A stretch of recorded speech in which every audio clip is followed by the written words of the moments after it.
Bonjour tout le monde, c'est Mumu. Je vous retrouve aujourd'hui pour le défi numéro 7, jeu du printemps pour l'association Les Scrapésiennes.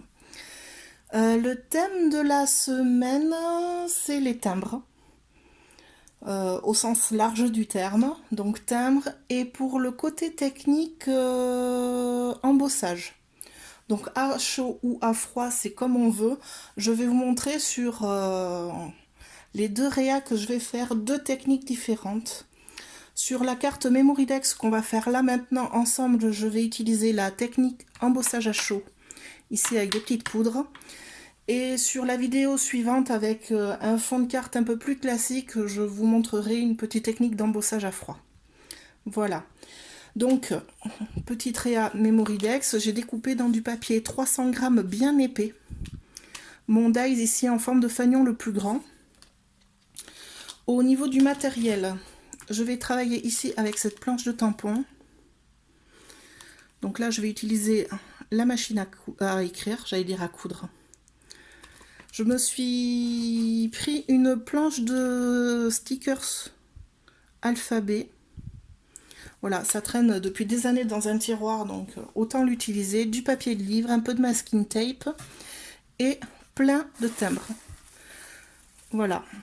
J'avais envie de m'amuser un petit peu à faire un truc un petit peu patouille cette fois-ci, donc je vais utiliser tous ces éléments pour réaliser mon fond et après y intégrer mon tamponnage de machine à écrire.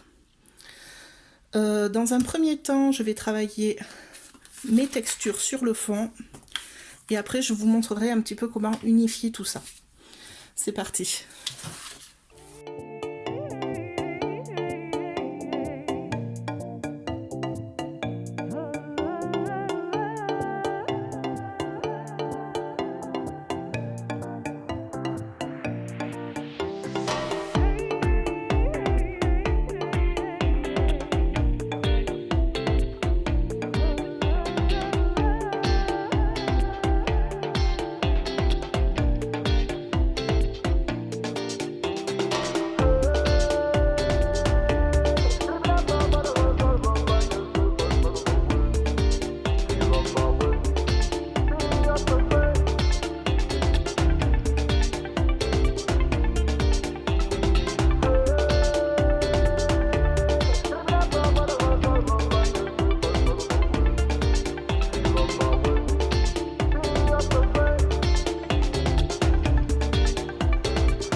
Donc voilà, j'ai collé tous mes petits éléments papier.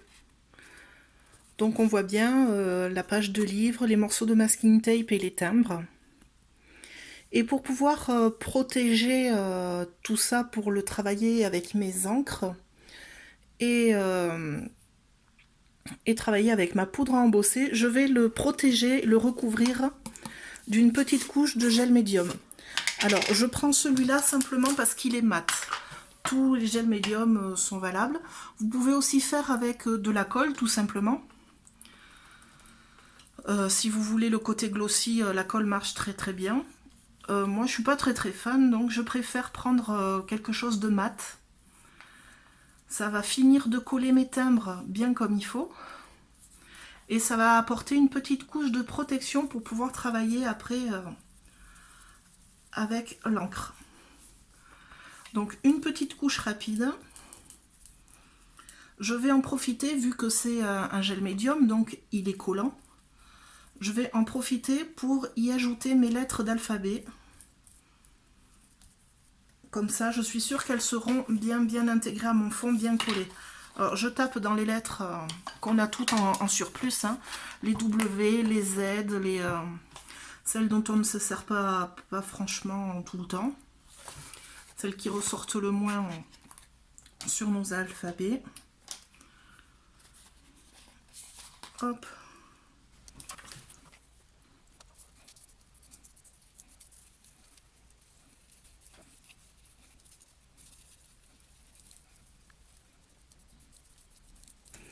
Donc mon fond est bien sec.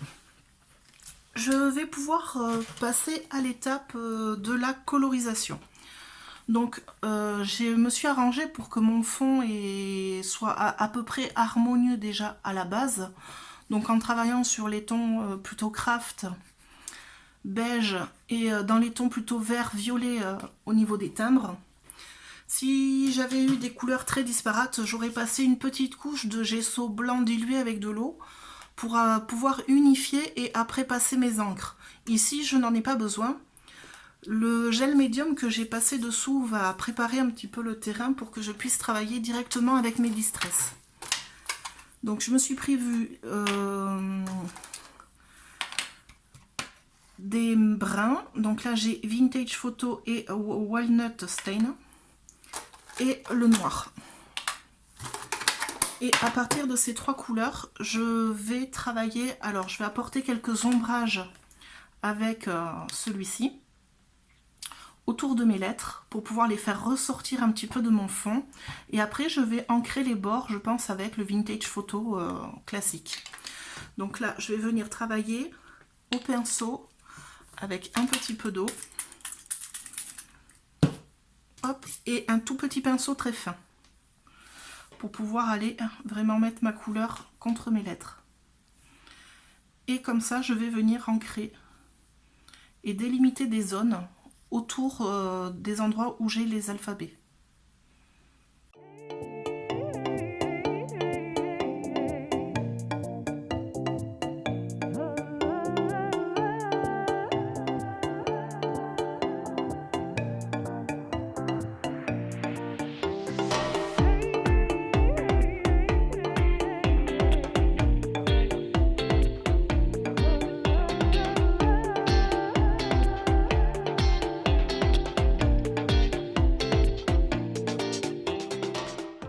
Là, maintenant, je vais prendre ma Vintage Photo. Je vais venir ancrer mes bords rapidement.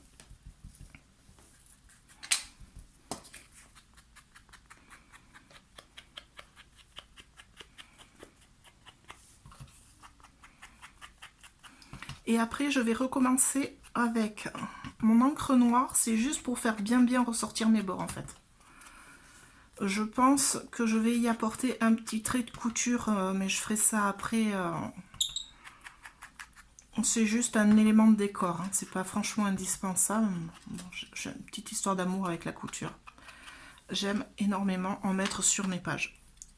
Que ce soit des petites réas comme ça ou des grandes. C'est vrai que je m'éclate bien à en mettre un petit peu partout. Alors le noir, j'y vais vraiment très léger. C'est vraiment juste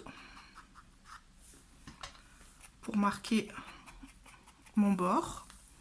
Alors dans mon petit tiroir où j'ai retrouvé mes alphabets datant de l'âge de pierre, j'ai retrouvé des feuilles de foil assez usées, assez usagées, mais qui ont déjà bien servi. Je vais m'en servir pour apporter un peu de lumière à ma réa. Alors, j'ai fait un petit essai hors caméra pour ajuster ma technique et pouvoir vous montrer au mieux comment faire. Alors, je ne sais pas si vous voyez. J'ai déposé un petit peu de foil sur mes lettres et en fait, ça les fait bien ressortir. Je sais pas si à la caméra le résultat est optimal, mais en vrai c'est vraiment super sympa, j'aime beaucoup ce que ça donne. Donc j'ai pris un petit pinceau tout fin, mais le même avec lequel j'ai fait ma colorisation, je l'ai bien rincé. Je prends un petit peu de tacky glue, hein, tout simplement. Je viens en mettre sur ma lettre. Alors j'en mets vraiment très peu et j'essaye de ne pas toucher mon fond, parce que j'en veux vraiment que sur ma lettre. Et une fois que ma lettre est badigeonnée de colle, je viens tout simplement mettre mon foil dessus, j'appuie bien fort et je décolle doucement. Ça dépose le foil directement sur les lettres. Voilà, je pense que je réancrerai après mes bords pour bien faire ressortir. Voilà, franchement, j'aime beaucoup le résultat, ça donne un aspect assez vintage. Et ben moi perso, c'est un style que j'aime bien. Donc je vais continuer sur toutes mes lettres.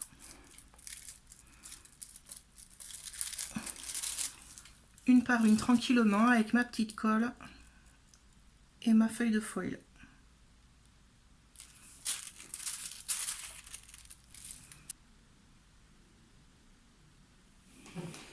Alors j'ai fini de préparer mon petit fond. Donc j'ai mes petites lettres qui brillent. J'ai repassé un petit coup vite fait de distress sur les bords et j'ai ajouté un petit bord couture avec du fil vert dans le même ton que mes timbres. Ça donne super bien. Voilà, donc je vais passer à la dernière étape du travail de mon fond avec mes poudres à embosser. Donc j'ai choisi ces deux poudres. Je me suis fait une petite touche un petit peu pour vous montrer. Ce sont des poudres à effet un peu spécial de la marque Lindy's. Il y a des gros morceaux dedans, il y a des grosses particules de poudre dans celui-ci. Et ici, vous pouvez voir à travers le pot des petites paillettes. Enfin, des grosses paillettes. Voilà, et quand on les fait fondre, je vous ai fait une petite... Quand on les fait fondre, on obtient vraiment quelque chose de très texturé, de très épais. Donc là, avec du doré, des particules de noir et de blanc. Et ici, avec les paillettes de Nika, alors on en voit là. Voilà, dessous, c'est le nom des couleurs. Si je me souviens bien, c'est un pack de 4 poudres à embosser. Et les deux autres doivent être perdus quelque part dans mes tiroirs. Voilà. Donc, je vais choisir celle avec les reflets dorés pour aller dans mon fond. Et je vais venir faire des traits. Alors, j'y vais directement avec la tacky glue. Je vais venir faire des traits par-dessus mes lettres. Alors, je mets bien de la colle en quantité. Hein. Sur des endroits où on va pouvoir voir un petit peu. Alors là, au bord, je ne sais pas si ça va se voir beaucoup.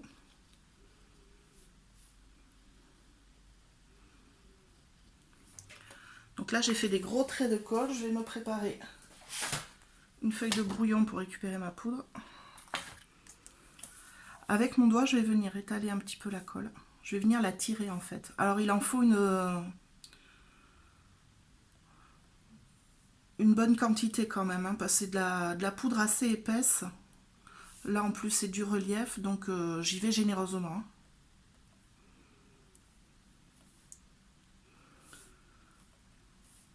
Donc là, j'ai bien fait mes pâtés de colle.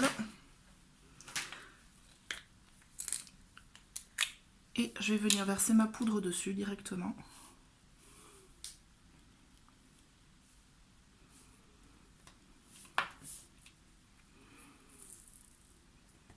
Alors je le secoue pas trop pour pas enlever trop le relief. Alors, je sais pas si vous voyez à la caméra, j'ai vraiment une bonne quantité de poudre. Et vous voyez, c'est du gros grain. Là, je vais plier et je vais faire fondre directement avec mon heat gun. Et après, je vais passer au montage de ma carte.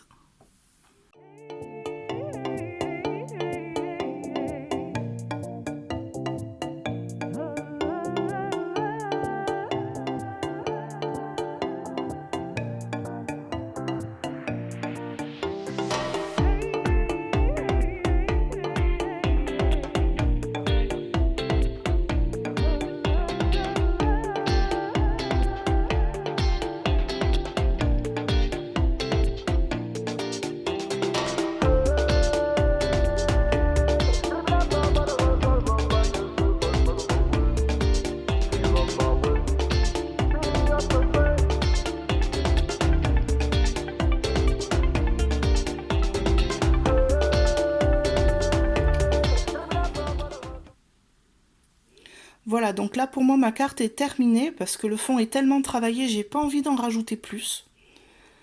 Je sais pas si ça ressort bien à la caméra. Alors la machine à écrire en fait a été colorisée avec une peinture chromée aquarelle. Et en vrai, avec tous les reflets entre le chrome et les effets qu'il y a sur le fond, alors ici on voit bien le doré qui ressort dans la poudre à embosser avec les lettres dessous. Ça rend franchement super joli.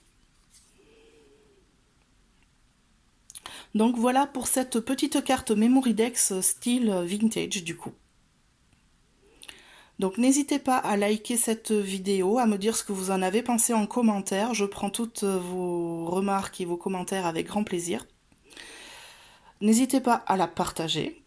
Et moi je vous dis à très vite pour la suite du défi numéro 7. Bye bye!